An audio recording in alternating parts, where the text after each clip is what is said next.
My vision glitches. The coffee cup phases into a child's toy. I'm Kale, a reality stitch, tech repairing dimensional fractures for the augmented outcast community.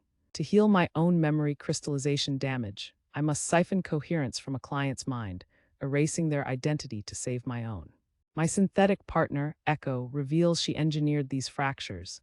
My damage is her failed attempt to download human soul essence. I can merge with Echo's code, stabilizing reality but losing my Chinese letter humanity, or let the fractures consume us both. I choose fusion. Now I am the fracture and the repair, humanity's next evolutionary error. What would you choose? Subscribe for more mind-bending shorts.